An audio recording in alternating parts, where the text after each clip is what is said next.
Greenland, night often began while it was still day. The white expanse of sea ice darkened not from dusk, but from the wind that lifted dry snow dust and cut your face like fine sand. Dog sled caravans could travel for weeks along the coast. This was how Inuit hunters traveled, expedition guides, and scientists who needed to reach winter camps, weather stations, or settlements. And before closing their eyes, they first calmed the place, choosing a spot where the wind at least broke a little. Write in the comments what city or country you're watching from and how much time you have for sleep today. An hour, 2, or a whole night. To understand this journey, it helps to imagine not one heroic expedition, but repetitive work. The ice creaks, the runners sing. The dog's breath settles as frost on their fur, and a person counts not kilometers, but crossings between safe places. In diaries of polar travelers and ethnographic descriptions of Greenland, one thought appears again and again. The winter road is not a line on a map, but a chain of overnight stops. And the most important skill is not speed, but the ability to properly lie down to sleep in a place where everything is trying to move you and bury you. Traditional hunting caravans stayed close to the edge of the fast ice, the stationary coastal ice that became a road in winter, and in places even a platform. Later, in the 1900s through the 1930s, when expeditions connected with the name Knud Rasmussen and his Thule supply line worked in northern Greenland, sled crossings began combining hunting experience with expedition discipline. Routes were laid out so that every evening they could find a place to set up shelter and not lose the dogs. And this sounds simple until you hear how the wind searches for cracks. When the caravan stopped, the first thing they did was something that seems strange in warm countries. They listened to the silence, not because it was soundless around them. On the contrary, the Arctic is always noisy. But to catch the difference between living ice and ice over water, between smooth crust and a place where yesterday's tide had raised pressure ridges. Guides knew how to read the surface from small details, by its dullness, by the pattern of frozen cracks, by how the snow lay in tongues. And if the place didn't feel right, they moved the camp a couple hundred steps before it was too late. Then began the small engineering of the night. A light tent, made of hide or fabric, was often set low so the wind wouldn't lift the canopy, and the poles and guy lines were frequently made directly from parts of the sleds. In descriptions of northern crossings, there's a technique, using sled arches as a frame and stretching a cover over them, turning transport into part of the home. This saved weight and time, but made the overnight dependent on one thing, knots that couldn't be tied any which way, or else everything would start flapping at night. Around the tent or sleeping place, they piled a snow wall, not a high fortress, but a low ridge that breaks the airflow and creates a slightly calmer layer near the ground. The snow for this wasn't just scraped together. They cut it with a shovel or knife into blocks, like bricks, and laid them so the gaps wouldn't blow through. Sometimes, when the crust was dense, they carved out a semicircular niche too, a simple snow cave, hollowed out in the ice and closed with a piece of fabric. From outside, it looked like nothing, but inside it could save your sleep. And this is where the quietest magic began. The floor was lined with everything that separates warmth from ice. Hides, blankets, extra fabric, sometimes dry grasses if they managed to gather them from the shore beforehand. The main principle was known to anyone who had ever spent the night on sea ice. Cold rises from below faster than it comes from above, so even in accounts of explorers accustomed to tents and canvas, the theme of a thick underlayer constantly surfaces. Without it, a sleeping bag turned into a beautiful but useless shell. The sleeping bags hunters used were often made from hides, fur side in, to trap air, a true Arctic thermos. European and American expeditions later had bags made of fabric with fur liners and additional layers, but in the North, they quickly understood a simple thing. Fur works when it's dry and when you don't compress it into a flat rag. So they lay down in a way that preserved volume and tried not to stuff wet clothing inside all mixed together. And still, in the morning, they'd find a thin crust of frost on the edges of the bag, like the night's signature. Before sleep, people did a check that sounds mundane, but determined the fate of the next day. First, the sled fastenings, straps, bindings, knots on the runners, crossbars where a crack could appear from the frost. Then, the harness, so that not a single strap would fray or snap while moving, so that no carabiner or loop would freeze so solid that in the morning you couldn't open it with bare fingers. They did this not because that's the rule, but because at night the temperature could drop and any small breakdown turned into an hour of work in the wind, and this thought often kept them from falling asleep faster. Valuable items were placed at the foot of the sleeping area or right inside the bag, close to the body. Knife, fire starter, or matches in protected packaging, needle and thread for repairs, small metal parts that become brittle in severe frost. The practice is simple. What froze might not work in the morning, and what went under a freshly drifted layer sometimes disappears without a trace. On sea ice, losing an item is easy. One gust of wind is enough, and the snow overnight rewrites the surface, as if nothing had been lying there. The dogs occupied their own place in the camp, and this place was also part of the defense.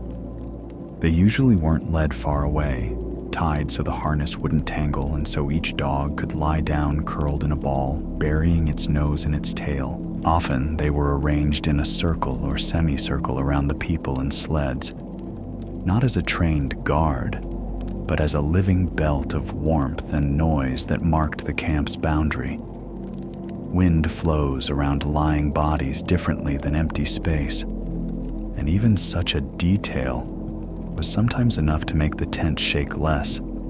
At night, the camp made sounds, not loud, but constant.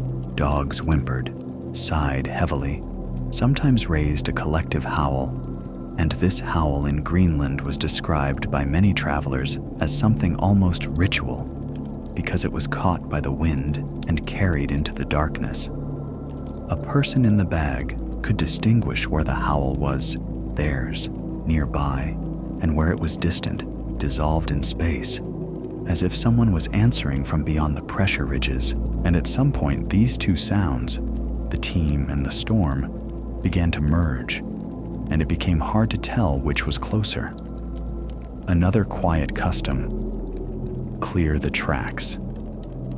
Not in the sense of hiding, but in the sense of making the camp compact, positioning the sled so they wouldn't flip, covering the cargo, sinking the runners into the snow for stability. If a blizzard was expected, they secured everything as if preparing to tow right out from under a drift. Because in the morning, you could wake up in a world without a horizon. In Polar Explorer's memoirs, there's an identical scene. You open the flap, and you don't see a landscape, but a wall of white, meaning everything that wasn't secured has already relocated somewhere. Sometimes, if the frost became milder and the weather quieter, the overnight could seem almost cozy, to the extent that coziness is possible on ice. In such cases, people allowed themselves to conserve energy, less rebuilding of snow, lying down faster, keeping a small burner or lamp flame going longer if they had one. But the Arctic doesn't like habits. It was precisely after a calm evening that the wind could suddenly strengthen. And then it turned out that one poorly pressed edge of fabric becomes a drum. And here, the caravan remembered the main law of the road. Sleep is also work. Sleep came not as a collapse, but as a gradual shift of attention. First, you hear every gust strike, every dog movement. Then these sounds become even, like a metronome, and the body stops arguing with the cold. A person lies there, feeling how warmth gathers in the center while the edges remain cool. And this is normal. That's how fur and air work. And somewhere on the border of drowsiness comes a strange, almost comforting knowledge. If everything is secured correctly, morning will find you where you lay down, even if the night tries to prove otherwise. But before we move further along the coast and see how caravans changed in later times, with scientific tasks, radio communication, and other habits, it's worth lingering on one detail: what they did when the wind didn't just howl, but began building new forms around the camp, turning walls into traps. Because it was on such nights that the most practical techniques were born, which are rarely written about in textbooks, but remembered by everyone who has ever slept on sea ice. Sometimes the wind in Greenland didn't intensify. It seemed to change the rules of the game, becoming dense, low, and beginning to plow the surface, driving snow as if it were water. In such hours, a caravan could stop, not because it was tired, but because visibility ahead disappeared and the main feeling of the Arctic road emerged. Losing direction is easier than it seems. And then the overnight turned into a task not about comfort, but about staying still, because a blizzard knows how to move, even what looks heavy. The first decision sounded paradoxical. Don't set up camp nicely, but set it up so it survives the night. Sleds were turned nose to the wind or placed across the floe, depending on the snow relief and pressure ridges, so they worked as a shield. The cargo on top could be covered with fabric and pressed down with straps, and the runners slightly sunk into the crust so the sleds gained a tooth, holding them in place. In the morning, the position of the sleds immediately told you how serious the night had been. The tent was kept as low as possible, sometimes literally pressing the edges to the snow and adding snow allowances on top so the wind wouldn't crawl under the canopy. Guy lines couldn't just be stretched. They needed to be anchored in the snow so the knot wouldn't pop out when the snow became looser from drifting. Here, the old polar technique of a dead man worked. Any suitable object, a stick, part of an arch, a bag packed with dense snow, was buried crosswise to the pull and tamped down. In the dark, such an anchor was quieter than iron, but held more stubbornly. If the blizzard became truly blinding, people often chose not a tent, but a snow form, a trench or niche where the body ended up below the wind level.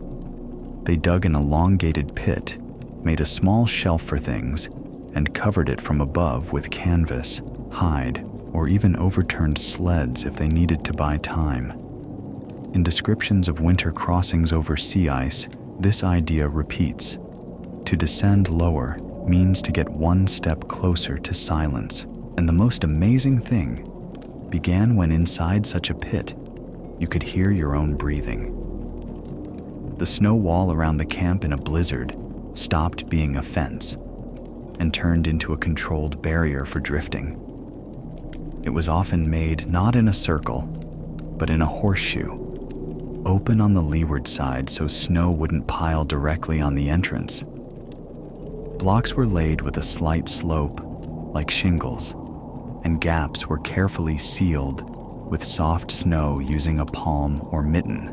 In the morning, such a wall could look different than in the evening, because the night finished building it itself, and sometimes this was useful, and sometimes dangerous. The danger is precisely that a blizzard knows how to seal an exit so gently that you don't notice how you end up trapped. So, experienced guides left a marker near the entrance, a vertically placed pole, a strap led outside, or a noticeable object that wouldn't blow away. In expedition diaries from the late 1800s and early 1900s, there are descriptions of how people woke up and first felt around for the exit line, because all around was a smooth white wall. And in such moments, You especially value the habit of thinking about tomorrow morning before falling asleep. Dogs in a blizzard also changed their behavior. They worried less about cold and more about noise and snow dust. Often the team was arranged so heads pointed in different directions, and then the dogs formed a living compass rose, reacting to gusts before humans. Many observers noted that a dog knows how to conserve heat better than a person. It curls tighter, burrows deeper, and almost doesn't waste extra movements. But if a collective howl started at night, it could mean not just pack conversation. Sometimes this was how they sensed an approaching weather change. Before lying down, the harness check became even more thorough than on a calm evening. Straps and leather parts stiffen in frost, and in a blizzard they're also packed with ice pellets that turn into sandpaper in the morning. So straps were examined by touch, bent to see if microcracks had started, and if necessary, they greased or swapped parts, distributing the load. This sounds like routine, but any old hunting route was held together by such details, and they often decided whether the next day would be a traveling one. The immobility of things in camp was almost as important as the immobility of sleds. Metal items and what needed to work in the morning were brought into the warmth of the sleeping area. Knife, needle, repair kit, sometimes even a compass or watch if there was risk of freezing. They were placed at the feet, but so you wouldn't shift or lose them at night, because by morning a new layer of snow could lie on top of everything, smooth as a table. The Arctic knows how to hide objects without malice, simply by rewriting the surface, and this treachery seems almost calm. Inside a hide bag or fur liner, a person faced another problem: moisture. Breath and warmth do their work. Frost settles on the cold edges of the shelter, and in the morning, you can shake it off like flour. Fridtjof Nansen, describing his Greenland experience from the late 1800s, noted that by morning, ice crumbs from condensation accumulated on the fabric and at the entrance and had to be beaten out. Otherwise, the shelter grew heavy. This dry ice inside the camp looked harmless, but it was exactly what hinted at how thin the line between warmth and freezing was. In a blizzard, they tried to talk less and move economically, because extra fussing quickly turns into heat loss. But you can't completely freeze either. From time to time, someone lifted up, listened to the guy lines, checked if an edge had sagged, if the tent had started flapping. If the fabric began to beat, they pressed it with snow, and if it started pulling from below, they added compression around the perimeter. The night in such moments became a sequence of small awakenings, and each time you hope the next one will be the last. Sometimes the caravan altogether refused the usual camp and made the simplest shelter: a wind shadow behind a pressure ridge. Pressure ridges, these compressed ice blocks, could become a wall taller than a person, and behind them they found several square meters of relative calm. There they spread hides, positioned sleds as an additional screen, and laid dogs closer, so they also fell into this shadow. Such an overnight looked temporary, but sometimes it turned out to be the most reliable, because nature itself had already built it. There's one more detail often recalled by those who traveled the northeast of Greenland in later times, up to the mid-20th century, when Danish sled patrols and scientific groups continued using dog teams. They said that a blizzard is frightening, not from cold, but because it erases scale. It seems like you're moving when you're standing, and like you're standing when you're being buried. So before sleep, they left a camp memory, the line of sleds, a marker at the entrance, an order of things that's easy to check in the morning with one glance. And here's the quietest question of this story. What do you feel when you wake up and realize the night has rebuilt everything around you, but your small order has held? A blizzard could die down as suddenly as it started, and then the camp found itself in strange acoustics. The wind still rustles across the crust, but no longer presses, and you can hear the dogs stepping around, shaking dry snow from their fur. At this moment, many noticed for the first time not the external cold, but the internal one, the kind that creeps up to the toes and small joints the moment you stop moving. So sleep on sea ice always began with an attempt to preserve heat in advance, and there was a discipline to this, almost like sailors have. In Greenland, sled crossings, described by both ethnographers and expedition participants from the late 1800s and early 1900s, one technique repeats: before lying down, do everything slowly, but without pauses. If you stop, you'll cool down. If you start rushing, you'll sweat, and sweat later turns to ice. So the last work at the sleds, checking knots, straps, runners, went at an even pace as if counting, and this way the caravan imperceptibly entered the night. Next came the most important choice: what to sleep in. Hunters and experienced guides tried not to lie down in damp clothing, even if they desperately wanted to climb into the bag immediately, because wet clothing turned into a cold shell. But undressing completely was risky too. In the morning, dressing in frozen clothes is difficult and dangerous for the skin, so night clothing was often a compromise. A dry layer close to the body, and warm, but not wet outerwear, and everything questionable was removed so it wouldn't touch skin. And here appeared a small fear. Will the item manage to dry at least a little overnight? A sleeping bag made from hides with fur facing in worked like a warm cavity, but it demanded respect. It couldn't be suffocated with extra items, otherwise the fur matted and stopped holding air. So valuable items were placed at the feet, but not in a pile. Knife in a sheath, repair kit in a pouch, matches or fire starters separately and higher, so accidental condensation wouldn't reach them. In the morning, these very details determined whether the day would be calm, and this knowledge strangely comforted before sleep. In expedition descriptions, the same kind of morning discovery appears again and again, and it's born during the night. Frost inside. A person breathes. Warm air rises to the cold fabric and settles as a white crust, so by dawn the inner side of the tent looks sugared. Nansen wrote about his Greenland experience from the late 1800s in roughly this spirit. Everything inside the shelter became covered with frost, and it had to be knocked off. And the quietest thing here is that this frost makes the tent heavier, imperceptibly adding grams and grams to tomorrow's load. To minimize icing inside, they tried to ventilate. Sounds absurd in frost, but it worked.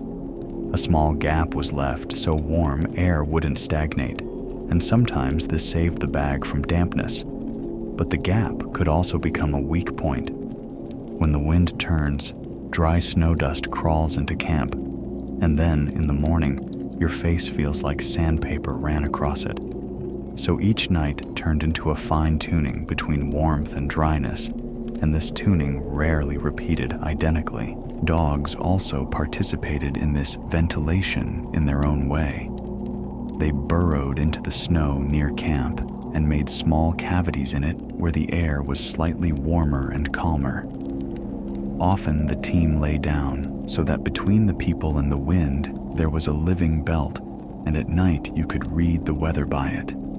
If the dogs suddenly rise, step around and call out, something is changing. Their howl, mixed with the wind's wail, seemed alarming to many, but it had its use too. It didn't let you forget the camp was alive. And sometimes it was precisely by this chorus that a person understood it was time to check the guy lines. A separate topic was food before sleep, not as a feast, but as fuel. In traditional crossings, this could be simple, fatty food that gives warmth for a long time. In later scientific and patrol routes, Concentrates and dry rations were added, but the principle remained the same. A hungry person freezes faster. Hot drink, if they managed to make it, felt not like comfort, but like starting the furnace inside. And after this came a pause when the fire was extinguished and the darkness grew thicker. That's when sleep began to seem especially desirable. In long coastal crossings, when they traveled for weeks from section to section, people taught themselves to fall asleep, not in silence, but in noise.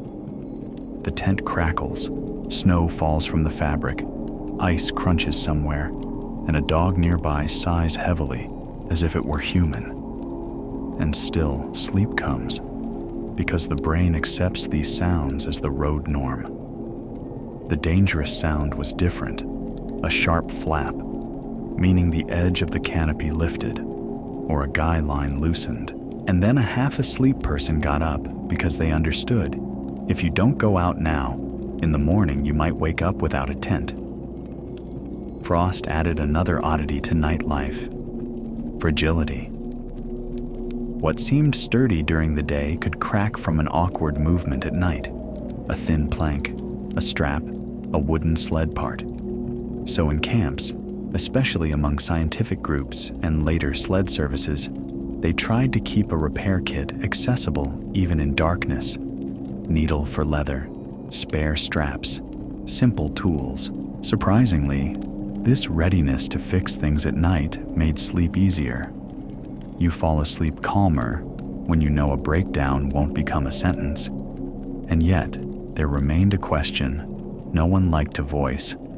What if the most necessary thing cracks? By the mid-20th century, sled routes in northeast Greenland persisted in the form of official long expeditions. For example, with the Danish patrol Sirius, created in 1950, dog teams remained practical transport for multi-week crossings. There, the overnight discipline was especially strict. Order of things, order of harness, order of duty shifts if the overnight required control. But even in such official conditions, sleep remained the same Arctic craft. Low shelter, protection from wind, warmth beneath you, dryness inside. And the most curious thing is that formality didn't cancel the old knowledge of guides. Snow and dogs still remained part of the safety system. Morning in such camps began before you fully woke. You had to open the tent from inside, shake off frost, feel for boots that had become harder overnight. Sometimes footwear was placed closer to the body or in the bag at the feet so it wouldn't turn into an icebox. But this didn't always work out. The tent smelled of fur, cold fabric, and slightly of smoke if they'd cooked in the evening. And at this moment, a person realized the night hadn't completely ended. It had simply transitioned to the packing stage, where every movement had to be precise. Packing after an overnight was almost a mirror of the evening check, only in reverse. Take everything down, don't lose anything, and don't leave anything under fresh crust. The snow wall was often not dismantled. It remained a small trace on the smooth emptiness until a new wind erased even that.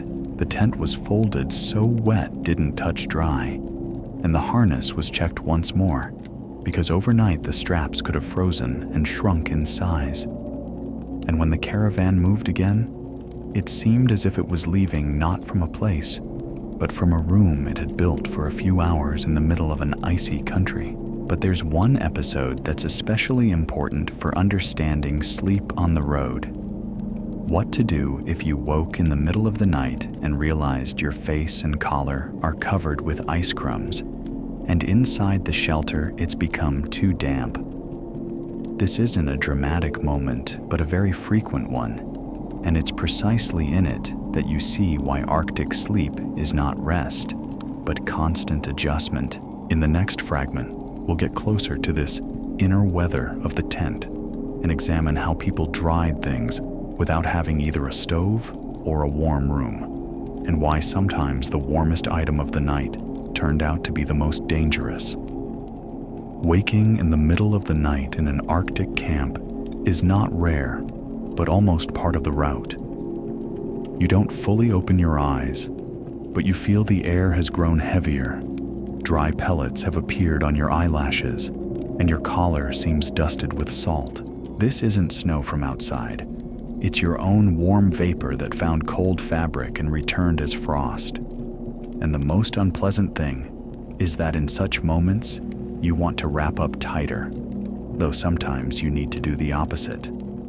Experienced guides and hunters knew well the difference between cold and damp. Cold is bearable if it's dry and predictable, while dampness in frost turns into a debt trap. You warm up today. Tomorrow you'll carry a wet load and start freezing faster. So during an overnight, they often tried not to heat the shelter excessively, no matter how tempting. In the Arctic, comfort sometimes looks like a mistake, and this understanding comes unexpectedly. The simplest measure, ventilation, worked even when it seemed insane.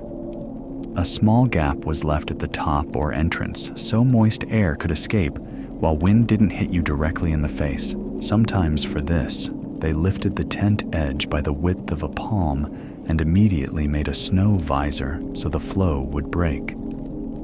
Sleeping became slightly cooler, but the bag stayed drier, and in the morning this felt like winning an hour of life. If frost accumulated inside, they didn't spare it, shook it off and beat it out before it turned into fine crumbs. They did this carefully so as not to wet everything around, because melted water is the worst thing you can do to yourself in frost. Travelers from the late 1800s and early 1900s often described the same morning. The fabric seems to bloom white, and only from your strikes does this color fall away. Funny that it was precisely the fight with frost that made the tent lighter, though it seems like just dust. Clothing was dried not in warmth, but in the movement of warmth. Socks, mittens, thin insoles, could be put inside the sleeping bag at the feet so they wouldn't turn to stone, but in a way that wouldn't compress the fur and create a damp lump.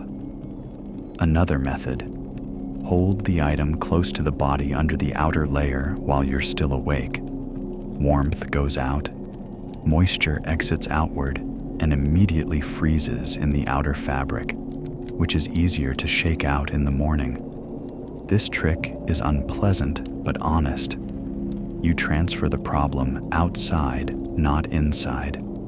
In traditional Greenland life, a source of steady warmth was often the oil lamp quillick, running on seal fat.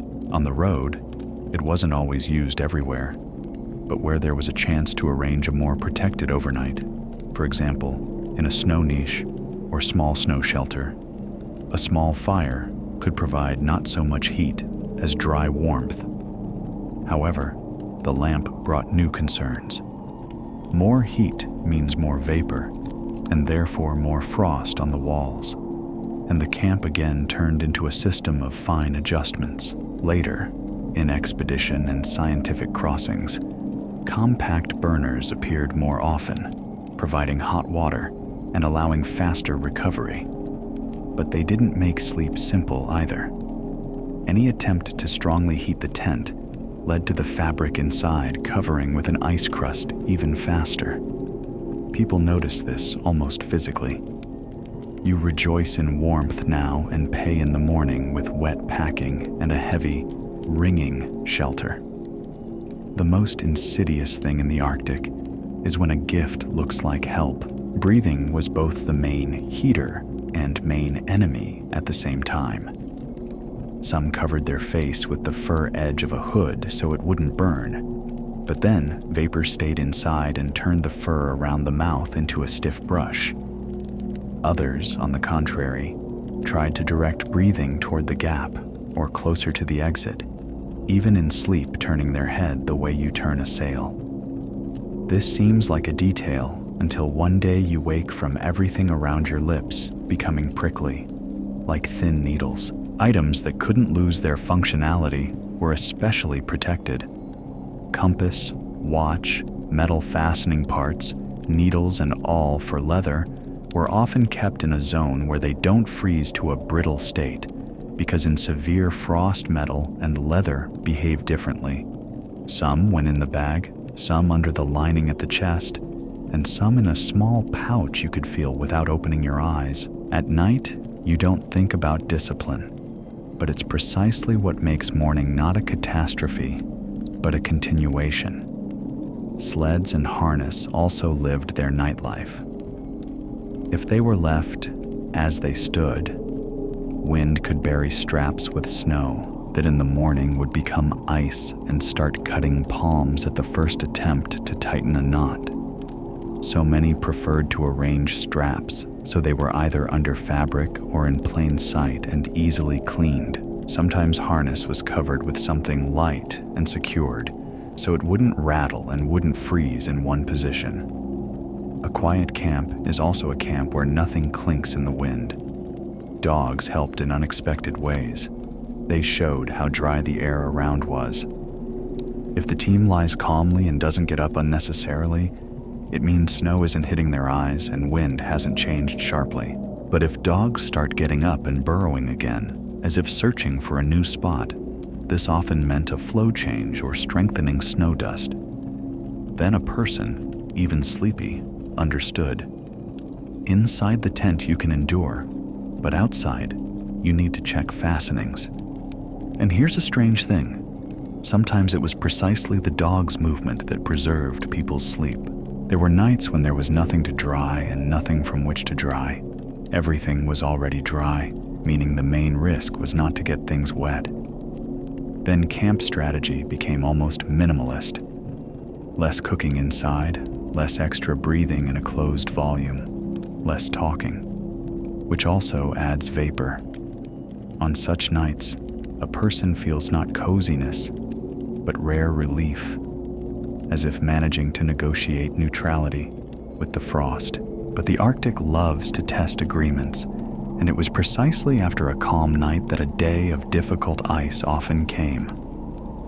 Sometimes the warmest item of the night became a flask of hot water if they managed to make it before sleep. It was placed at the feet as a warmer, but they watched for two things: that it wouldn't leak, and that in the morning the lid wouldn't freeze solid with ice. In severe frost, even a small leak could turn the bedding into an ice plate, and then the whole bag lost meaning. Warmth that was supposed to save could turn into a trap, and this feeling is remembered for a long time. When everything is done right, sleep in such conditions becomes deep and strangely even. You stop distinguishing separate sounds and perceive the camp as a single organism. Wind outside, soft rustle of fabric, rare dog sigh, your own breathing that no longer seems a threat, and yet inside remains a small alertness. If it becomes too quiet or too loud at night, you'll wake. Arctic sleep doesn't turn you off completely. It just switches you to economy mode. Morning after such a night begins with defrosting order. You need to shake off frost, carefully fold the shelter so wet doesn't touch dry, find things hidden at the feet, and understand what among them became softer and what, conversely, hardened. Dogs rise earlier and immediately demand movement, as if they know a simple law. You stand, you freeze, you walk, you live. And while the caravan gathers again into a line, a question arises that seems almost quiet. Where does the overnight end and the road begin? If in Greenland they're never truly separate, sometimes the hardest section of the journey began not on an ascent or in a blizzard, but in silence, when ahead appeared a polynya, dark living water among the white, or a fresh crack that yesterday was a smooth road. A caravan along the Greenland coast often traveled on fast ice, but the boundary between reliable and moving ice could shift in one night, and then you understand. Today the choice of sleeping place is decided not by fatigue, but by geography that didn't promise to be stable until morning. In traditional Inuit hunting routes, and in later expedition sled crossings, The rule sounded simple. Don't sleep too close to the edge of open water, even if it's smoother there with fewer pressure ridges. Near water, it's warmer. Snow sticks to clothing faster. And most importantly, the ice there works and cracks differently, sometimes without warning in advance. So camp was often set at a safe distance, even at the cost of extra minutes of travel. And this margin looked boring, until one night you hear how somewhere nearby a thin crust breaks. Guides read dangerous places by small signs, by the fresh shine of ice, by a thin dark line, by how the crust springs underfoot. If moisture vapor appears in the frost, rising from the surface, this could be the breath of open water or thin young ice. Then the route for the night changed. They looked for old, matte, repeatedly frozen ice, or moved closer to coastal protrusions where fast ice holds more firmly. And sometimes the best place to sleep was found where you least wanted to stop, among irregularities that at least don't move. When pressure ridges became the only shelter, camp was built in a fold of ice. Sleds were positioned so they wouldn't roll into a depression, and the tent or snow niche was located under the protection of blocks that broke the wind. But pressure ridges aren't just a wall. They're also a labyrinth of cracks. And before lying down, the place was tapped and checked with steps, as if choosing a floor in a house that might collapse. From outside, this looks like caution, but inside it's an attempt to negotiate with a surface that lives its own life. If the overnight fell on a section of mottled ice, where old slabs and frozen leads alternate, things were laid out even more carefully than usual. Valuables at the feet, but so they wouldn't roll. Straps in plain sight, so you wouldn't search for them in drifted crumbs in the morning. Small metal items closer to the body, so they wouldn't become brittle. In such places, it's unpleasant to lose even a glove. It can slide into a crack, and by morning, the crack becomes different. And here, any habit of order suddenly begins to sound like a survival method. Dogs on living ice behaved differently. They sense vibration subtly and sometimes reluctantly lie down where it seems safe to humans.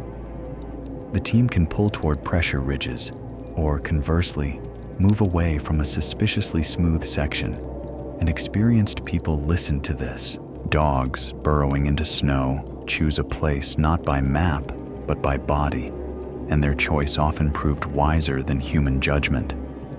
But if the pack was nervous and got up frequently, it was a signal. The night might bring ice movement, and sleep would be ragged. Before sleep near such polynyas, they did another check that's rarely described beautifully because it's too practical. They marked where camp stood relative to landmarks, a pressure ridge, a cliff, the shore edge. So in the morning, they could understand whether the fast ice had moved. On large ice fields, this feels almost like seafaring.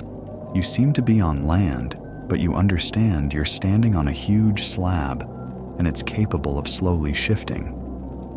And the quietest thing in this is the thought that you might not notice the movement until you compare the picture with the evening one. If there was time, around the sleeping place they dug a shallow trench or leveled the platform so the body lay stable and didn't slide toward the edge of an irregularity.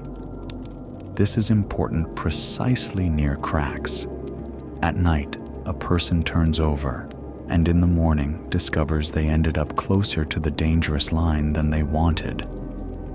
So the sleeping place was fixed, the same way sleds are fixed, only softer, with snow and hides. Seems like a detail, but in the Arctic, details decide where comfort ends and risk begins. In expedition crossings of the early 1900s, especially in northeast Greenland, where Danish research parties laid routes between bases and supply points, overnights on sea ice became part of systematic work. There, they tried not only to sleep, but also to preserve resources, save fuel, protect dogs, not waste extra energy on morning searches for things.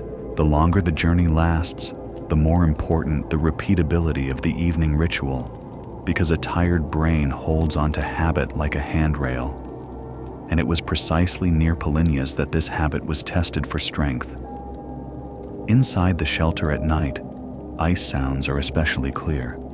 Not loud, but drawn out, as if someone is slowly pulling a heavy board, or as if somewhere far away glass is cracking. On fast ice, such sounds are familiar and often not dangerous, but near a young edge they sound different, and a person involuntarily counts intervals, more often or less, closer or farther. And here's the paradox. The better you understand this is normal, the more attentively you still listen, because normality sometimes changes without warning. Sleep in such places is rarely deep from the first hour. You fall asleep in short waves, dropped off, surfaced, heard a dog shake itself, dropped off again. Sometimes someone in the group takes on quiet watch duty, doesn't sit outside, but simply sleeps more alertly than the rest, and reacts first to fabric flapping or wind changing. In patrol and service sled expeditions of the mid-20th century, such rotation was more common, because the task wasn't romantic but work-related. Complete the route and return, and still the watch remained almost invisible, like the habit of waking to the wrong sound. There's another peculiarity of sleeping near a Polinia. The air can be more humid, and frost inside the tent appears faster.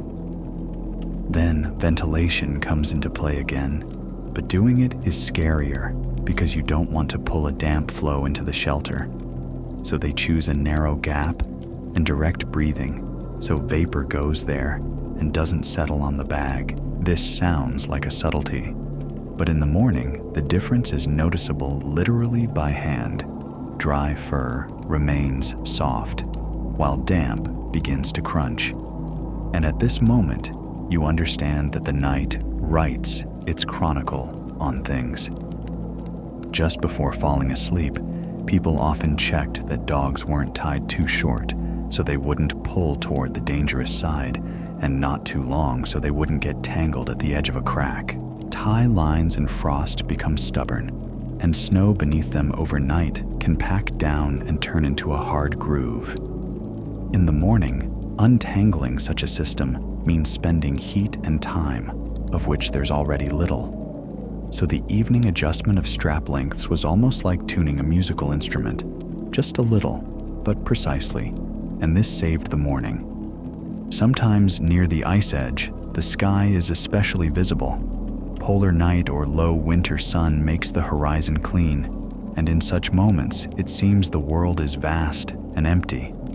Inside the shelter, it's dark, and outside stars shine, and sometimes the northern lights tremble, perceived not as a celebration, but as another layer of silence.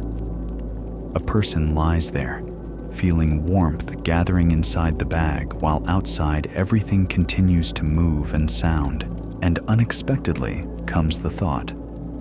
The most reliable thing in this place is not the ice or the fabric, but the order of actions you repeat every evening.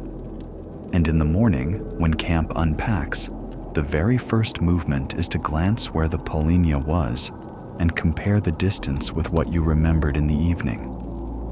If the edge became closer, it means ice was working at night, and today, the route will have to change. If everything remained the same, you feel almost gratitude, though there's seemingly no one to thank. But it's precisely on such mornings that the caravan especially clearly understands that the road along Greenland is not only about moving forward, but also about the ability to retreat a few steps in time, so you can then go further. Morning on sea ice rarely began with the feeling, "I slept well." Rather with a quick check, fingers bend, breathing is even, wind doesn't hit directly in the face, meaning you can break camp. Outside, everything looks motionless, But inside the tent or snow niche are traces of night's work. Frost on fabric, hardened fur edge at the hood, a thin crust in places where breath touched, and the first thought is almost always practical. How to pack everything so as not to wet what's dry. This is where the morning's catch lies. The canopy was opened carefully because snow stuck to the fabric could fall inside in a whole cloud. They shook it off with downward and sideways movements, trying not to shake excess onto the bedding and bag. Then they beat out frost from inside, not from anger, but so the shelter wouldn't become heavier and wouldn't turn into an ice board by the next overnight. In polar diaries, this procedure repeats so often it seems boring, until you understand. Every gram of extra ice on fabric is extra fatigue in the evening. Dogs rose earlier than people and did it silently, businesslike, shook themselves, sniffed the wind again, stretched toward the harness. They weren't rushed, but weren't allowed to scatter either, because on a long crossing, time lost gathering. The pack turns into loss of light and strength. If the team spent the night in a circle around camp, then in the morning, it just as naturally turned into a line. Straps tighten, knots find their place, and it seems the caravan assembles itself. The most unexpected sound of this moment is not barking, but the thin squeak of a strap that managed to freeze overnight.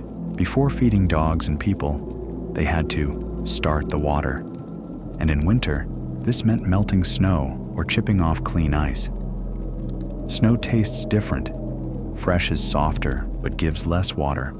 Old, dense snow is more economical, but may contain salty crumbs near coastal sections. Expedition groups especially monitored water purity because dehydration in cold comes imperceptibly. You don't feel thirsty, but the body still loses moisture through breathing. And here's a small trap. The colder it is, the easier to forget the simplest thing. Food in the morning was rarely breakfast in the usual sense. It was refueling for the road. Fat and calories were valued not from gastronomy, but from physics. They give warmth for a long time, when minus temperatures hold for hours. For dogs, their feeding rhythm was important, so they pulled evenly and didn't collapse by midday. And on long routes, this turned into precise habit. Hunters knew. A hungry team becomes nervous and noisy, and a noisy team wastes strength. Such a quiet circle. Parallel with food went sled inspection, and in the morning it's sometimes more important than in the evening. At night, frost makes wood and metal more brittle, and snow packed into cracks turns into a wedge. So runners were inspected, ice cleaned from attachment points, bindings tightened where straps could have shrunk. Harness was gone, over by hand, feeling where leather became like a board and where dangerous roughness appeared. And almost always, one detail was found that's better fixed now than repaired in the wind in 2 hours. Packing the tent or hide covering was done in a certain order. First, everything dry, inside, then everything damp, separately, so as not to infect the rest with moisture. Fabric was folded so frozen sections wouldn't break.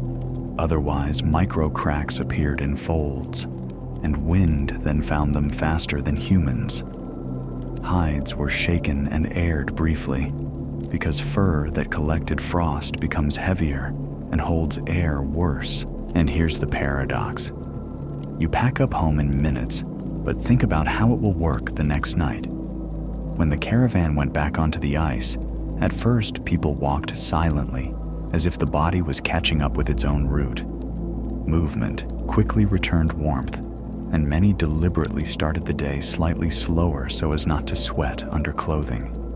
Sweat is a dangerous companion in frost. At first, it seems like relief, then turns into a cold layer that won't dry, so pace was kept even, like the dog's breathing. And this even movement itself became part of rest. But in this evenness, there's another catch. The calmer the start, the easier to notice when the ice changes.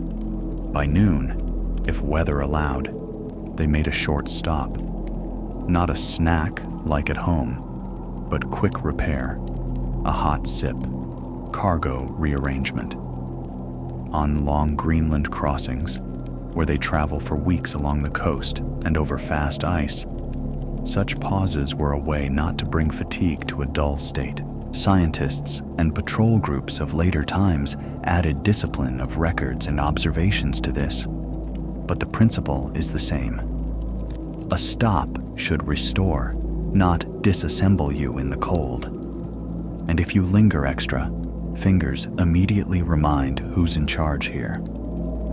By evening began a new hunt for a sleeping place, and it often depended on dogs no less than on people. The team senses wind and snow quality, and an experienced guide noticed how dogs changed their gait. Where crust is hard, they pull easier.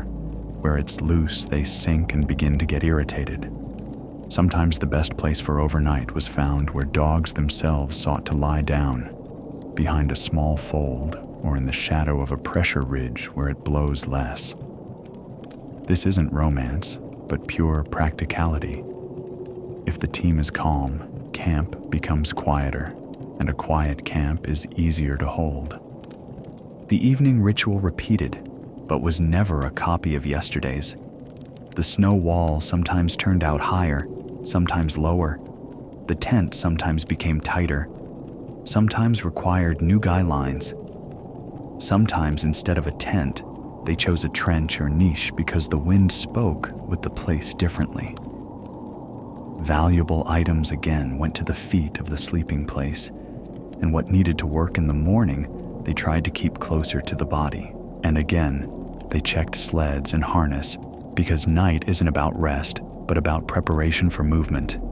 And this is its quiet truth. When everyone finally lay down, the caravan for several hours turned into a small system of sounds. People's breathing, rare fabric rustle, dog sighs, and that collective howl that sometimes rose by itself. It could start with one dog and pass around the circle like a wave until wind caught it and carried it into darkness. And at this moment, a person, already almost asleep, suddenly felt a strange calm, while the team sings, camp lives, and holds. But there's one thing that makes this night special. When ahead is not just a road, but a section where ice becomes brittle, and the sound of cracking is heard closer than you'd like. Ice becomes truly alarming, not when it looks thin, but when it starts sounding closer than it should. On Greenland winter crossings along the coast and over fast ice, this happened in sections with young ice at pressure ridge fields and near places where current erodes from below. The caravan travels. Everything looks smooth, but suddenly under the runners passes a low, drawn-out groan, as if the ground beneath you were not solid, but stretched. And the thought of an overnight in such an area grips consciousness stronger than fatigue. Guides tried to separate normal noise of ice from dangerous, and this knowledge wasn't from books, but bodily. Old fast ice often cracks from tension and temperature changes, and this isn't always trouble. But near a young bridge, the sound changes, becomes sharper, sometimes with a short, dry click, as if somewhere thin boards are breaking. In such places, the decision about overnight was made earlier than usual. While there's still light, or at least a readable surface, the calmest camp is one they managed to set up without haste, even if the day had to end shorter. Before stopping, ice was checked, not ritually, but concretely, with a stick, shaft, sometimes with what was already in hand, a hunting tool or working pole. They watched how the crust holds under a step, whether there's spring, whether there's wet shine in a crack, whether thin salt protrudes on the surface in coastal zones. On expedition routes where discipline was stricter, such checks turned into repeatable procedure because a tired person stops noticing subtleties. And here's a small catch. The more experienced the group, the the more often it looks slow on smooth ground. If they had to spend the night near cracks or fresh leads, camp was set so as not to end up in a zone of possible ice splitting. They chose a section with signs of long stability: thicker snow, matte surface, old frozen seams that had already survived compression. Sleds were positioned not at the smoothest platform, but where there's less chance that in the morning a new fracture line will appear. And the strange detail is that the best shelter sometimes became not soft crust, but an irregularity that had long gripped and holds tension. The tent or covering on arches was set, so the exit didn't face potential danger. This wasn't done from superstition. If at night you have to go out to check, it's important to move toward the safe sector automatically, without thinking. The snow wall was made compact and low, because a high wall in the crack area could start settling, and settling is additional noise and extra work at night. Sometimes instead of a wall, they preferred a trench, a sleeping place below wind level that lives less during changes. And here begins the feeling that camp is built not on ice, but by ear. Dogs in such places became part of early warning, though they themselves didn't think of this as duty. If ice movement passes somewhere, the team often reacts with micro movement, changes position, steps around, burrows deeper, or conversely, raises heads. Guides listen to this more attentively than to their own fears, because a dog senses vibration and sound differently through paws and body. At the same time, dogs were laid down so they wouldn't pull toward the crack and wouldn't tangle tie lines at its edge. And the quietest sign of alarm is when the team suddenly becomes too quiet, as if listening together with you. Evening inspection of sleds and harness in the brittle ice area was slightly different. More attention to what would allow quick movement if needed. Straps were laid so in the morning you wouldn't dig them from drifted snow. Knots were left accessible to untie in mittens. Cargo was secured so sleds could be pulled immediately without long rearranging. Valuable items, as before, went to the feet of the sleeping place, but were arranged even more carefully so nothing would scatter during a sharp rise at night. On such nights, order stops being coziness and becomes speed.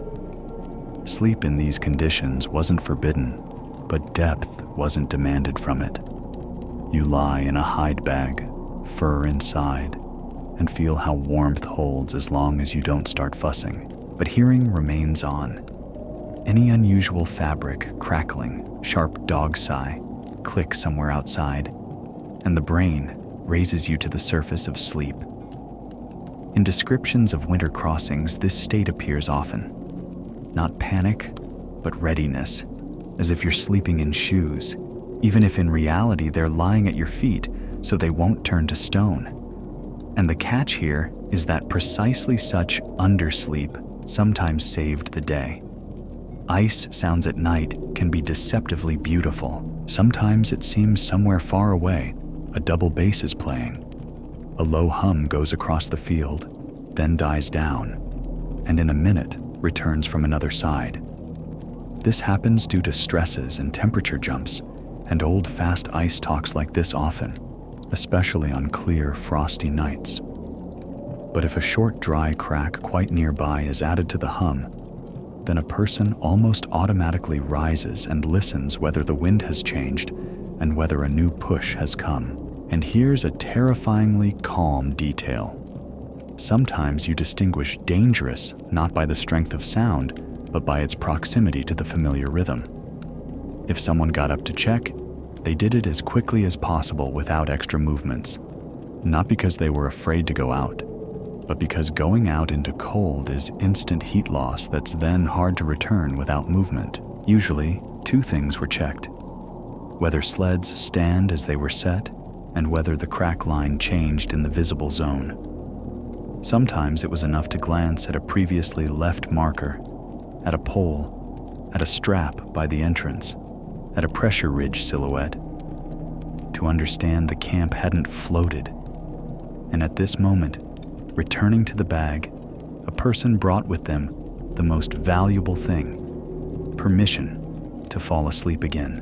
In later distant expeditions, including sled routes of the mid-20th century in northeast Greenland, such sections were tried to be planned, so overnight fell on maximally stable zones. But the Arctic doesn't always give choice, and then what wins is not technique, but habit of repetition. The same shelter sequence, the same logic of placing things, the same fastening check. Even if you have better equipment, you still depend on simple actions done in the right order. And the unexpected catch here is that modernity doesn't cancel old wisdom. It only makes punishment for mistakes slightly less instant. Sometimes near brittle ice they chose overnight right at the shore, if the shore provided rocky protrusions and slightly more predictable support. There wind can be sharper, but ice near shore often holds differently, especially if fast ice is sown to land and doesn't participate in the general rocking of the field. But shore brought its own sounds. Stones click from frost. Snow breaks from ledges, and at night, it seems someone is walking in darkness. Such overnight isn't scarier, it's just different, and you need to get used to it by ear. And here's another detail.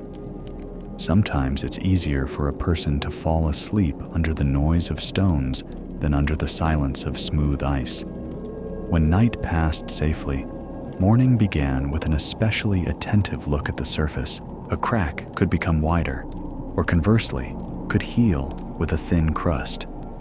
Dangerous because it looks like a smooth road. So before departure, people didn't just pack camp, but read the night by traces. Where it drifted, where it settled, where the pattern changed. Dogs at this moment again became a compass. If the team pulls confidently, it means there's confidence under pause.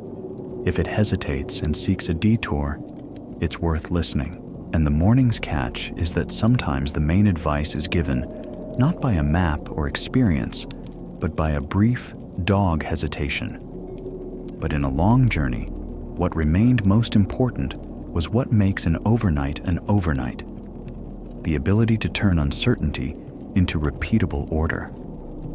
You again place items at your feet, again press the shelter edge with snow, again leave a marker at the entrance, again listen as the team settles in a circle and burrows, and when the collective howl suddenly rises and dissolves in the wind, it already sounds not like alarm, but like confirmation, camp holds.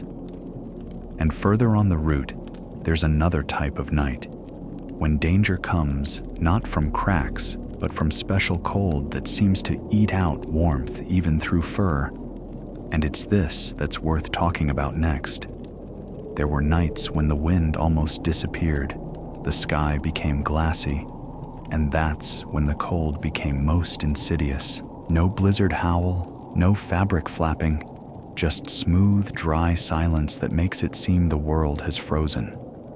In such conditions, a person sometimes freezes more than in a storm, because a storm at least forces movement, while silence coaxes you to relax. And in this calm hides a risk that comes not loudly, but imperceptibly. On Greenland routes along the coast and over sea ice, people quickly learned frostbite rarely begins as pain. More often it begins as nothing. Fingers feel foreign. The tip of the nose stops sensing air. Cheeks lose shape. So before sleep, they checked not only knots and straps, but each other's faces if traveling as a group, because you see yourself poorly. And the most unpleasant catch of the night is that a dangerous state can seem the most comfortable. Dry frost makes breathing especially noticeable. An exhale immediately turns into a white stream and instantly settles as frost on the fur around the mouth. If you let this fur get wet, in the morning it becomes stiff as a brush and starts chafing skin. And chafed skin in frost is a separate trouble. So many tried to breathe so vapor went toward the gap or to the entrance.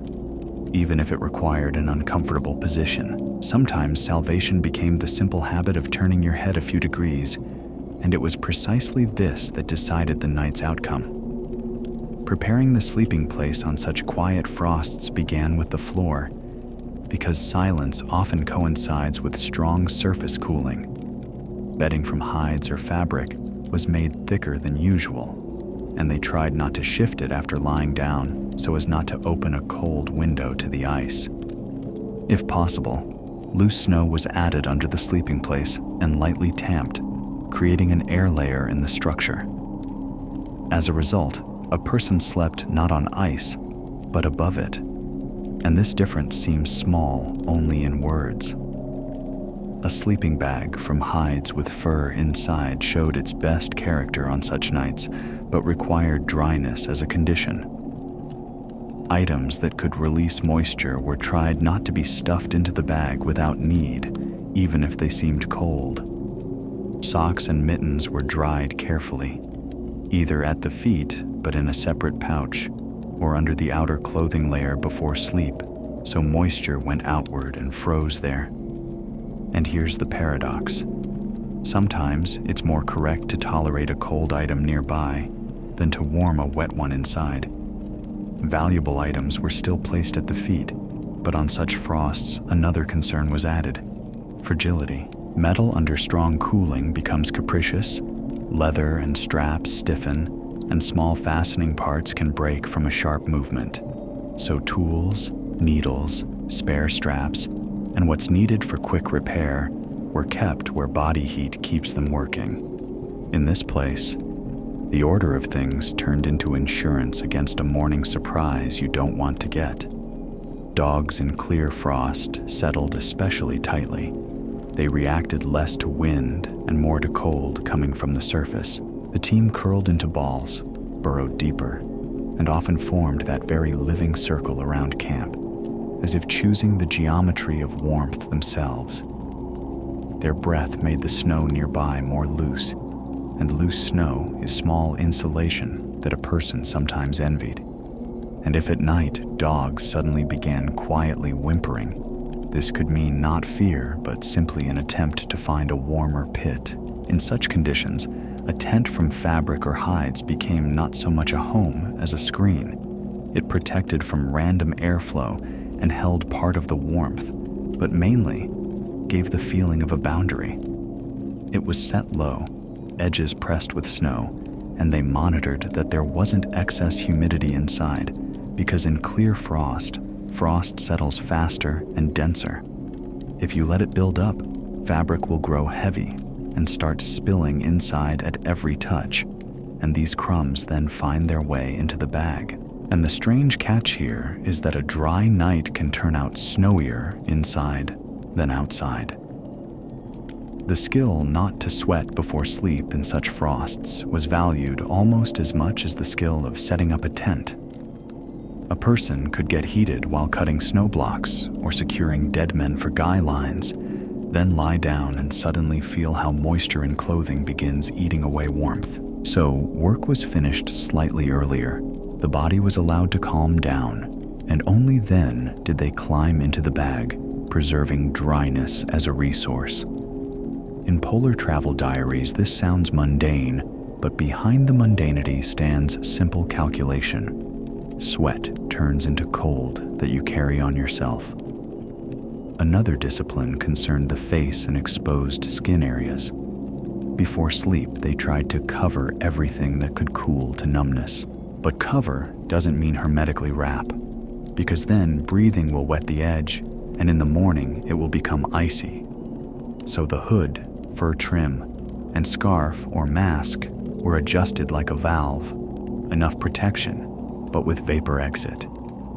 And sometimes precisely the right gap at the face became the most valuable equipment element, though it didn't look like technology. At night, in clear frost, the sound changed. Ice cracked more ringing, like glass, and any rustle seemed closer. A person could wake from their own bag crunching where frost crumbs settled on it, and for a second mistake it for ice cracking. In such moments, it was important not to jump up, but to listen. because sharp movement is heat loss and a flash of alarm that then doesn't let go for a long time. And here's the subtle trick. To sleep, you need to distinguish camp life noise from risk noise. If you had to go outside, it was done briefly and without bare hands. In clear frost, metal instantly sticks to moist skin. And this isn't a figure of speech. It's real danger that many polar practitioners warned about. So everything was done in mittens, even if they interfered, and knots were left beforehand so they could be touched through fabric. Sometimes the convenience of a knot at night was valued higher than its ideal beauty during the day, and precisely this saved fingers. Morning awakening after such cold often began with the feeling that things became louder. Straps squeak, fabric rustles, fur crunches at bends.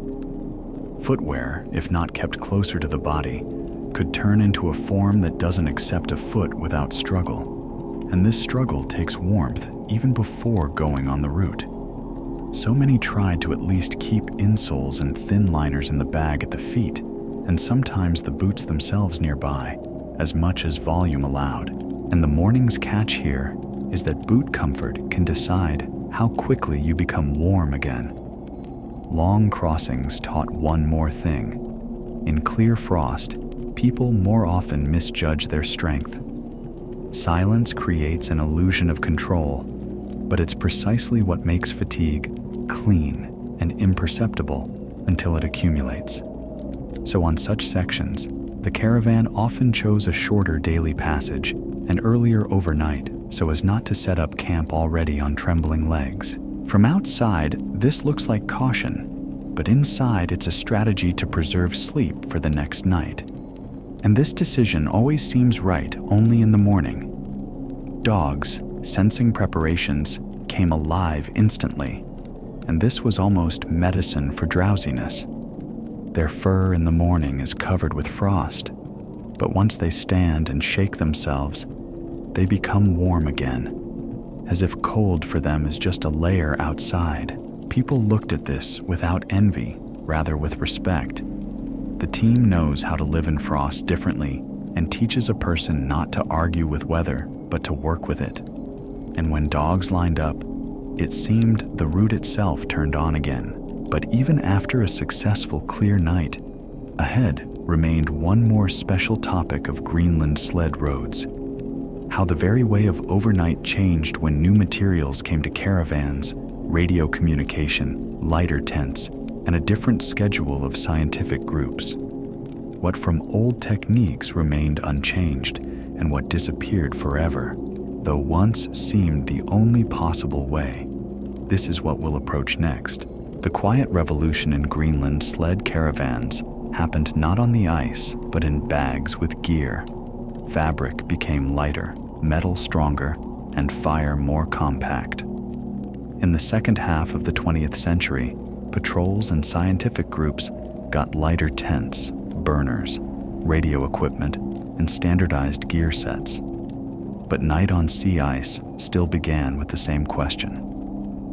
Where to lie down so wind doesn't turn sleep into exhausting work. And it's precisely this similarity that sometimes surprises most. If you compare early travel descriptions with later sled expedition reports, it's noticeable that camp setup speed changed, but not its logic.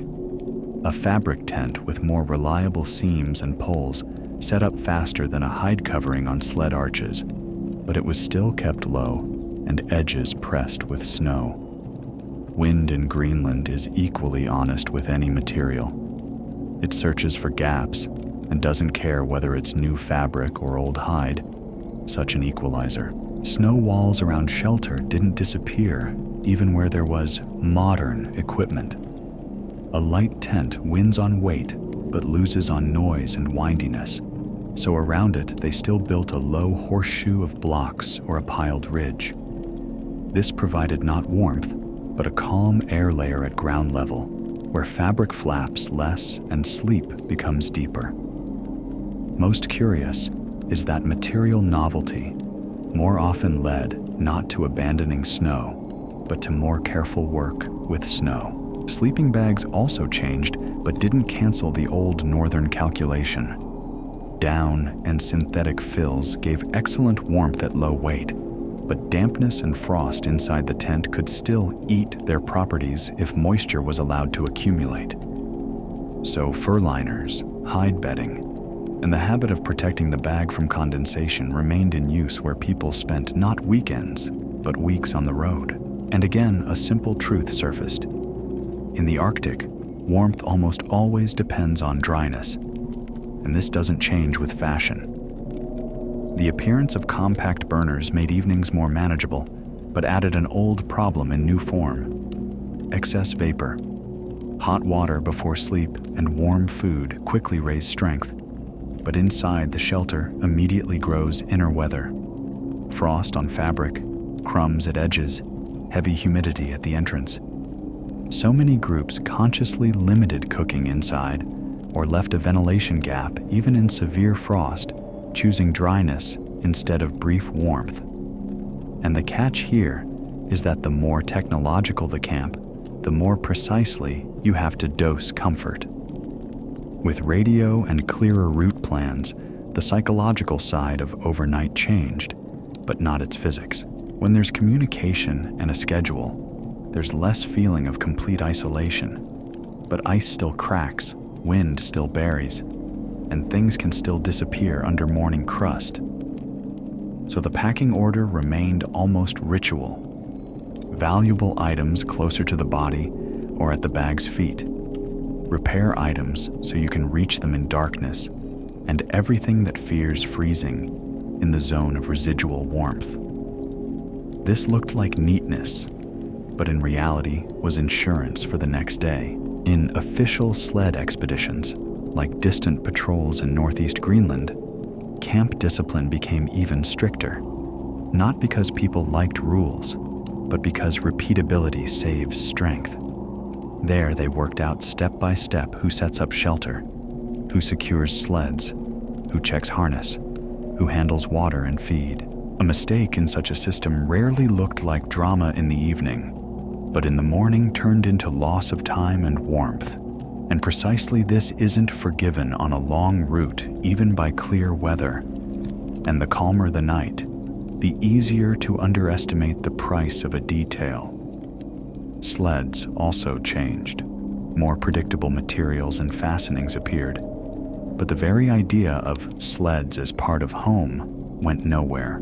They were still positioned, so they worked as a windscreen, so cargo wouldn't blow away and runners wouldn't shift in drifting. In a blizzard, dead men for guy lines could be made not from a random stick, but from specially prepared parts. But the principle remained the same. Bury crosswise to the pull and tamp down. The Arctic respects not form, but holding power.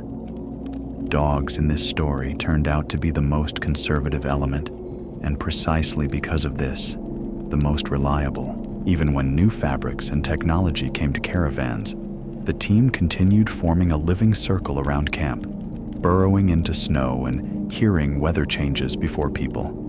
Their collective night howl still mixed with wind so that sometimes it seemed these aren't two sounds, but one, just different pitches.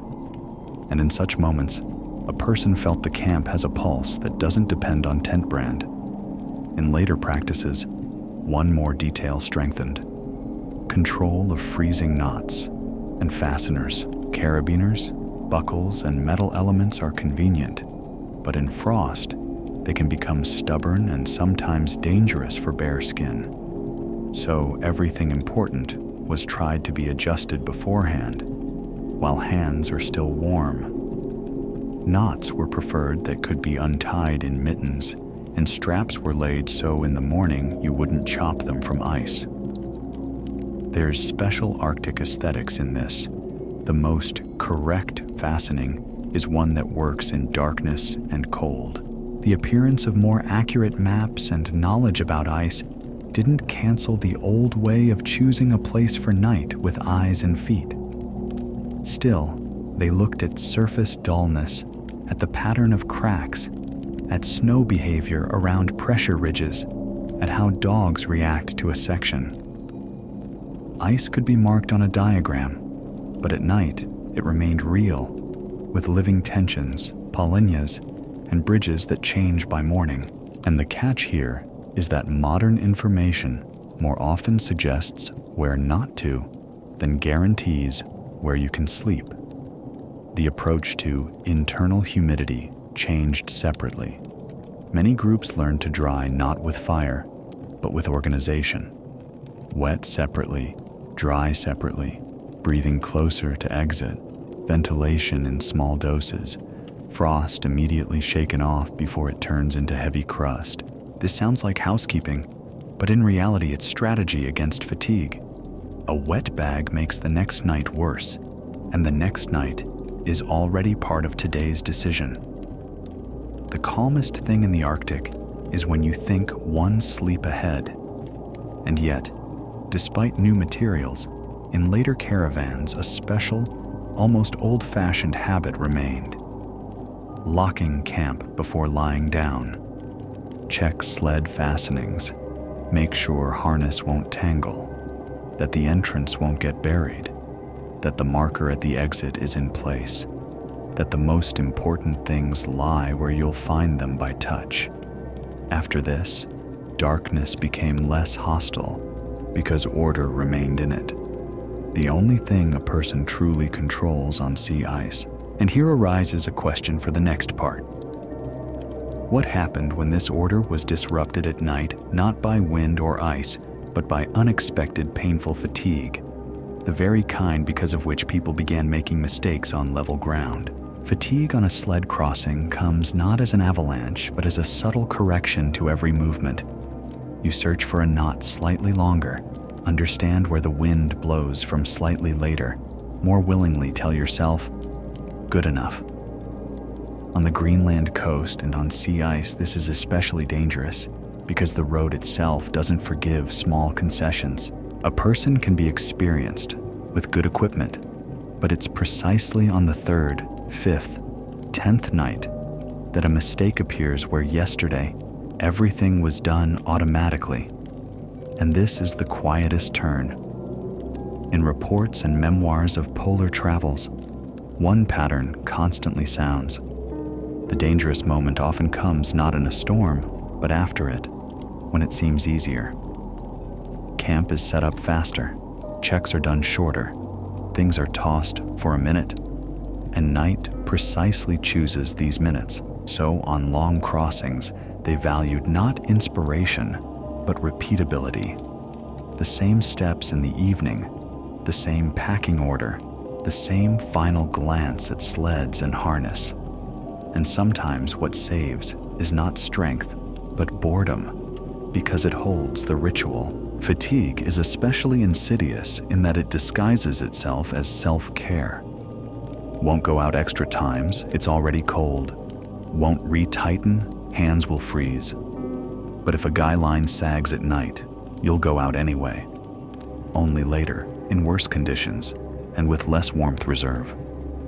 So experienced guides learn to spend strength on time. Better 10 minutes of work now than 40 minutes of struggle after midnight. And this logic seems harsh until you hear how the tent starts flapping so you can't breathe evenly. There's another side of fatigue: decreased sensitivity to cold.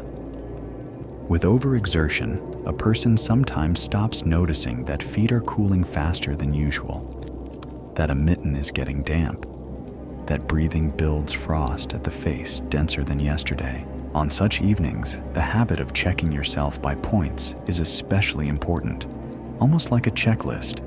Dryness, warmth from below, face covered, important items accessible. This isn't bureaucracy, but a way to return attention where it's already sagging. And this sounds simpler than it's done. So in group expeditions, including later official distant routes in northeast Greenland, they maintained a simple rule of mutual checking, not dramatic. Watch me, but brief. Cheeks haven't whitened, nose hasn't dropped out of sensitivity, hood edge hasn't gotten wet, boots in place. It's easy to lie to yourself that everything's normal, but another person notices a white spot on skin faster. And the strange catch is that care for sleep begins even before you lie down. When fatigue became heavy, camp was simplified but not impoverished. They could refuse extra cargo rearrangements, an unnecessarily high wall, long cooking inside, but didn't refuse the main things: sled stability, entrance protection, dry bedding, harness check. This resembles good repair. You remove decorative, leave load-bearing elements, and the longer the journey, the more often precisely this minimalism wins, which looks modest but works at night. Sleep during severe fatigue sometimes came too quickly, and there's risk in this too. A person falls asleep without finishing the last check, then wakes because wind found a weak spot or dogs began worrying. So many tried to make a short pause of wakefulness before finally diving into the bag. Lie down. Listen. Sense whether it's pulling from below, whether the face is fogging, whether fabric is flapping. This is like tuning an instrument before a concert. Only the concert is night, and its listener is strict. Sometimes fatigue expressed itself not as sleepiness, but as irritation. Any dog movement seems excessive. Any tent sound a personal offense. But irritation in frost is dangerous in that it pushes toward sharp decisions. I'll move it now. I'll rearrange. I'll go out without mittens for a second. It's precisely here that northern discipline becomes not character, but protection from yourself.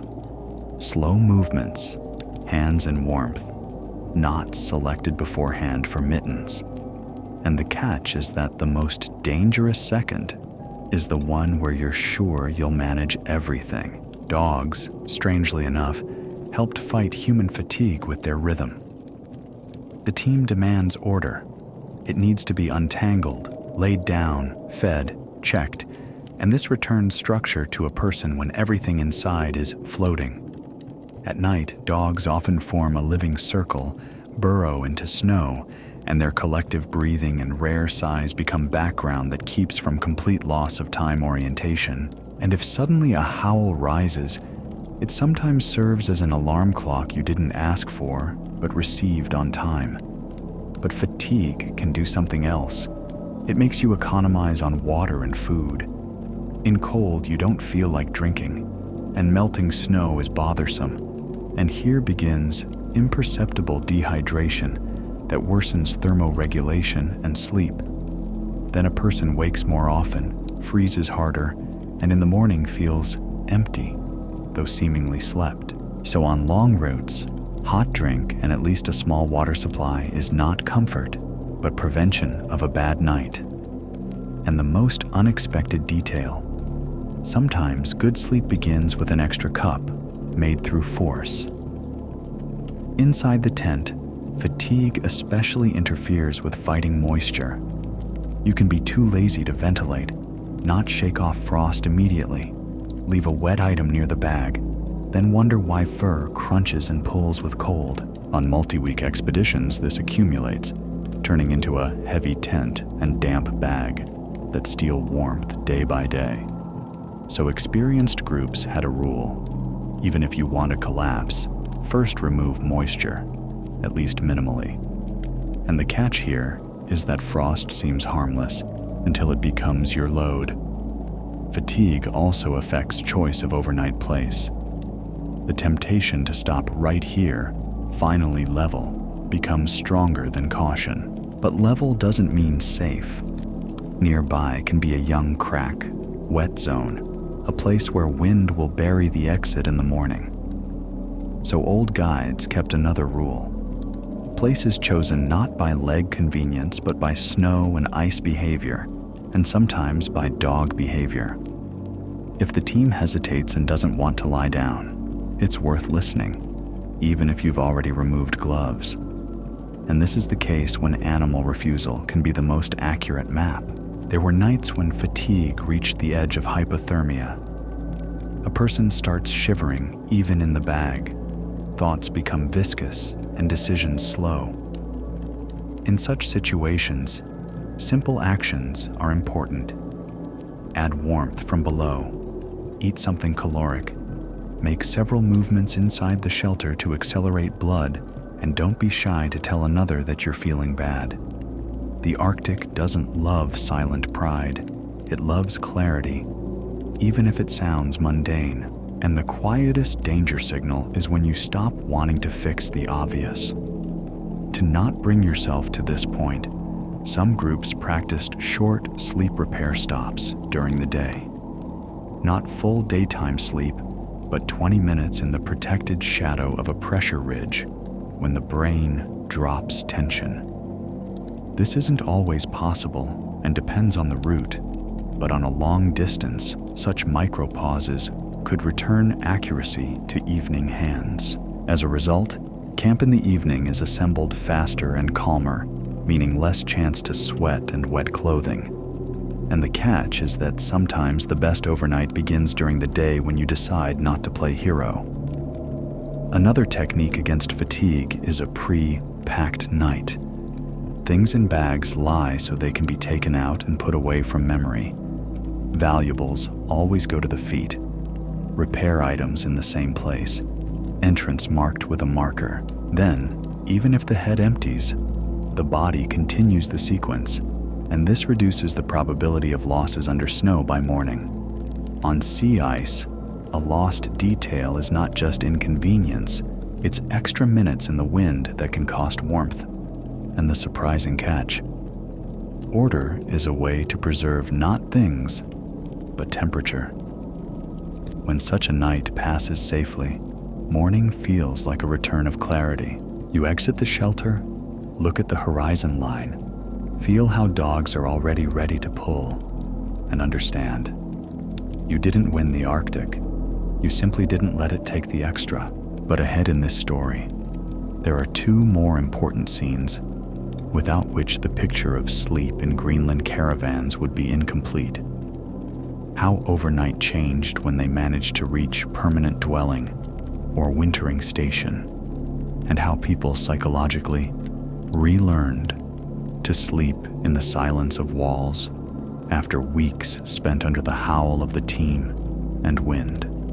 After many nights on sea ice, the strangest feeling is brought not by cold, but by the silence of walls. The caravan still travels over fast ice. Dogs pull evenly, but ahead, a dark point is already visible. A wintering hut, trading station, or house by the shore. And from one thought of a roof, it becomes almost awkward, as if you're about to break a familiar agreement with the wind. In the north, home doesn't cancel the road. It simply changes the sound of sleep. And this changes you too, with an unexpected aftertaste. Such points on the Greenland map existed long ago. Inuit coastal settlements, Danish colonial and trading stations, mission houses, and in the 20th century, also scientific posts, weather stations, warehouses. In the Northwest, an important milestone was Thule, founded by Knud Rasmussen in 1910 as a trading and support base, and through such places passed the logistics of the entire winter life of the coast. But even if home is near, night still first demands order. Otherwise, in the morning, you'll wake not in warmth, but in disorder, which cold knows how to punish. Approaching dwelling, people still on the road decided what to do immediately and what to leave for later, because later, in warmth, often turns into fatigue and loss of attention. Sleds were stopped so they wouldn't get buried by walls. Harness was released without haste, but without extra pauses, and straps were immediately laid, so in the morning, you wouldn't search for them in a drift. Dogs, sensing smells of dwelling and smoke, began coming alive, and the caravan for a second became noisier, as if the north itself was checking whether you're relaxing too much at the threshold. The first thing felt in a room was not warmth, but smell. Wood, fat, fabric, old smoke, wet wool, sometimes the sharp, cold aroma of kerosene in later buildings. After a tent, this smell seems dense, almost tangible, and the brain momentarily gets lost. Where's the wind? Why don't you hear canopy flapping? Why doesn't air cut breathing? And precisely at this moment, many suddenly understood how accustomed they'd become to sleeping not in silence, but in constant rustling, as if noise was part of the bedding, and without it, you don't immediately find sleep. Immediately, another problem appeared, unusual for ice camp: thawing moisture. What in frost was dry and stiff began weeping in warmth. Boots, straps, mittens, fur edges, and water could flow where it's not expected. So in wintering quarters and houses, things were laid out not in a pile, but in layers, wet separately, drying separately, most important at hand. And if on ice you feared drifting, here you feared a puddle, because a puddle in the Arctic is almost always future ice, but already inside your dwelling. They dried carefully, not frying, but warming. Hides and fur didn't like direct fire, fabric could char, and footwear over-dried near heat deformed, and in the morning became foreign to the foot. So in descriptions of northern life, not too close to the heat source appears so often, along with constant turning of things. It seems like a detail, but it's precisely footwear in the morning that decides how briskly you'll go back out onto the ice. And this dependence sounds almost funny until you try putting on a cold, stiff pair. Sleep in a house changed body position. For the first time in a long while, you could lie down not so compactly, not clinging to the bag as the only boundary, but many still kept the habit of placing valuables at feet or nearby in the same order, because caravan memory doesn't turn off on command. Knife, repair kit, matches, or fire starter, watch. Even in a room, they were kept as if in the morning you'd have to rise in a blizzard. And here arises quiet strangeness. Wall safety doesn't immediately cancel ice discipline, and precisely this helps fall asleep deeper. Dogs, of course, rarely ended up inside in the sense that a person is inside a house. They were left outside, tethered, often so they could curl up and burrow in snow by the wall where it's slightly quieter. And in the night, near dwelling, you hear something different. Not collective howl across empty ice, but close rustling. Short sighs, rare barking answered by the echo of buildings. For a person, this is almost unusual, the team nearby. But sound doesn't dissolve in wind. It remains within the yard, as if in a bowl. Another change concerned light. In a hut or at a station, there's always a small island of illumination. Lamp, wick, later electric light at some posts. And if on ice, night closes day completely, here, day and night begin differing by schedule, not just temperature. Because of this, sleep can get disrupted. You lie down at the usual time, but your head doesn't understand why wall corners are visible around, and the catch is that sometimes what interferes brightest is not cold, but the ability to see. In such places, people for the first time allowed themselves what on ice was rare luxury: long, unhurried meal and conversation without constant checking of guy lines. But even here, a practical tone remained.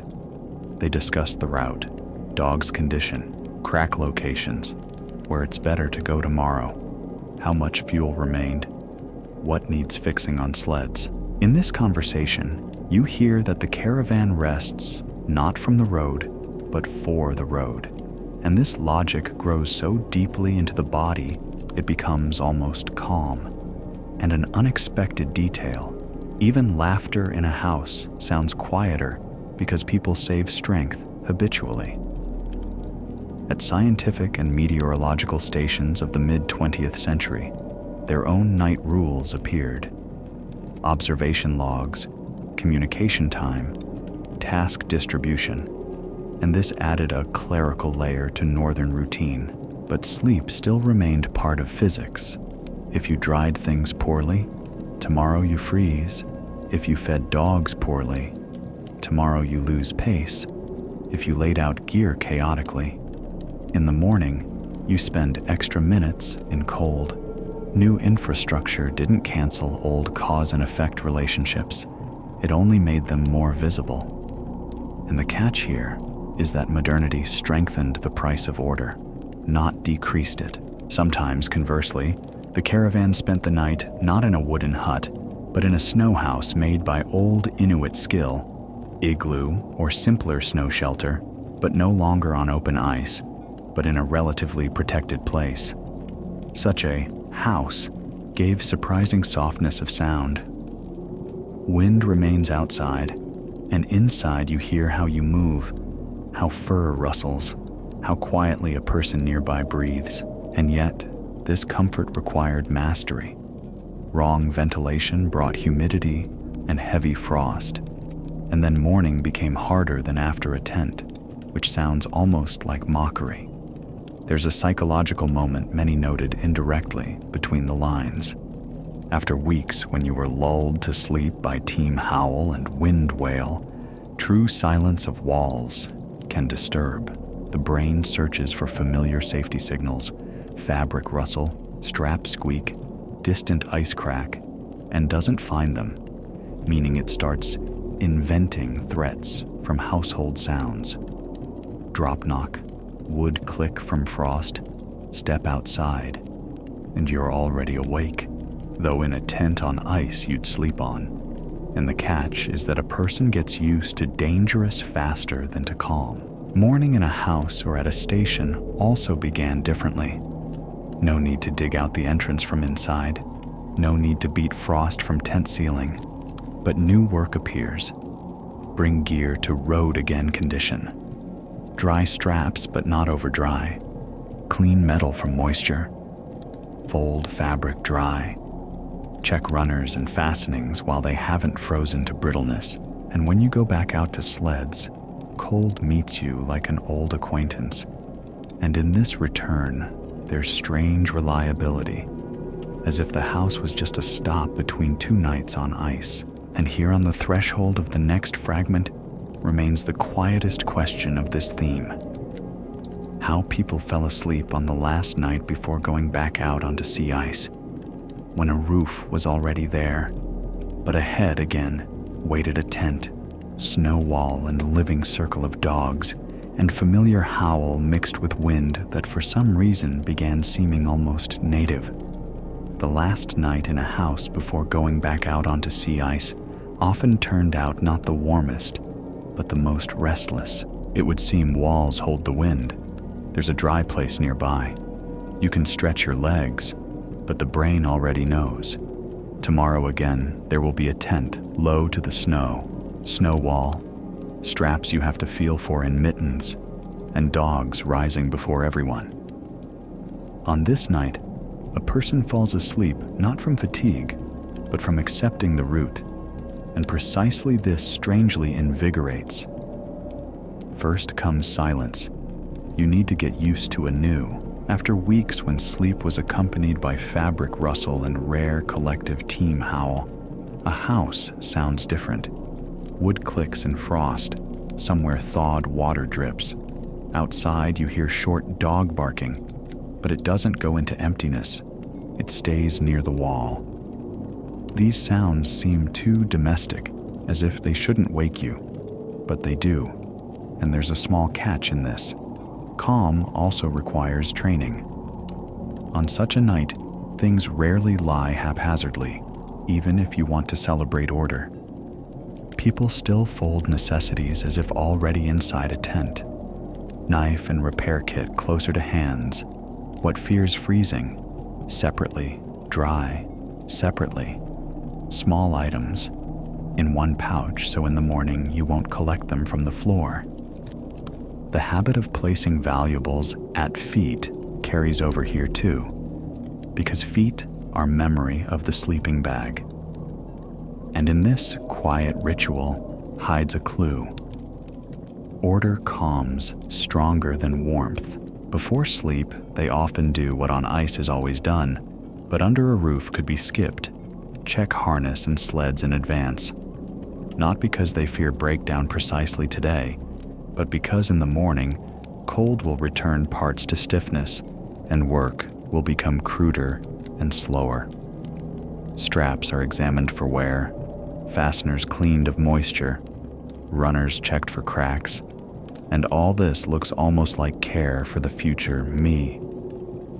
The catch is that true luxury in the Arctic is an easy morning. Dogs this evening also behave specially. They sense that tomorrow will be movement, and even in the yard or by the wintering station wall, they settle tighter and more collected, as if saving strength in advance. Someone burrows in snow right by the building where there's less wind. Someone lies down to see the passage, and the team again, almost by itself, folds into the familiar circle geometry. Sometimes at night, a short pack conversation rises. Not howl into distance, but close voice exchange, and it sounds like a reminder. The road is near. Sleep itself under a roof on this night often goes in waves. A person falls asleep, then wakes from a thought about a detail, where the mittens lie, whether insoles dried, whether something was left outside by the sleds. On ice, such thoughts would come directly into work, went out, fixed, lay down. But here, they become internal because there's no need to go out, and from this, anxiety sometimes holds longer. And the small catch here is that absence of necessity to act can disturb stronger than necessity. Morning begins before the alarm because the body already lives by crossing rhythm. First movement. Check that on you is dry. That breathing didn't turn hood edge into a stiff brush. That footwear didn't become foreign after warmth and moisture. Many noticed. After a night by the stove, boots can become softer, but in the morning in frost, they seize faster than desired. So getting up and putting on shoes was tried without extra pauses. Morning's catch is in a simple feeling. Time here is measured not in minutes, but in temperature of things. Then street reality returns. You open the door, and air seems to cut cleaner than yesterday, because yesterday you were already in cold, but today you came out from warmth. Dogs shake themselves. Fur with frost falls off in dry crumbs. Straps ring differently than in a room, and the caravan seems to become a mechanism again. At this moment, it's especially clear to hear how wind tunes space, and guides involuntarily search with eyes for familiar signs, where snow lies in tongues, where surface is matte, where new cracks could have appeared. The catch is that after a house, the ice road seems not hostile, but strict. Before going onto ice, they necessarily return to the classic camp lock, only now it's a lock before the road. Sleds are secured so cargo doesn't shift. Knots are left so they can be touched in mittens, and small important things go where you'll find them by touch, even if wind raises snow dust. In later sled expeditions, when groups had burners and radio equipment, operability and packing checks were added, but the principle remained the same. In the morning, you should have readiness, not a list of problems. And the catch: technology helps, but doesn't cancel human hands. When the caravan goes back onto fast ice, that very sound returns that's hard to explain at home. The even singing of runners. In it are speed, friction, promise of distance, and after some time, this sound begins lulling no worse than a lullaby, because it's repetitive. People who moved for weeks along the coastline knew, if the team goes evenly, it means evening will be easier to set up camp, and therefore the chance for deep sleep is higher. The catch is that the road itself builds evening if you don't interfere with it. By evening, strangely enough, calm returns. You again choose a place not with eyes of a tired person, but with eyes of a person who's already seen what happens at night, where wind breaks, where crust holds, where it doesn't pull with dampness, where dogs lie down without nervous stepping. The tent again lowers, edges pressed with snow. Snow wall appears not as construction, but as habitual gesture. The catch is that return to old shelter after walls doesn't feel like a step backward. It feels like return to the tested. Before sleep again begins the quiet sequence that the Arctic respects. Check sled and harness fastenings. Put away valuables so they won't disappear under morning drift. Keep wet from touching dry.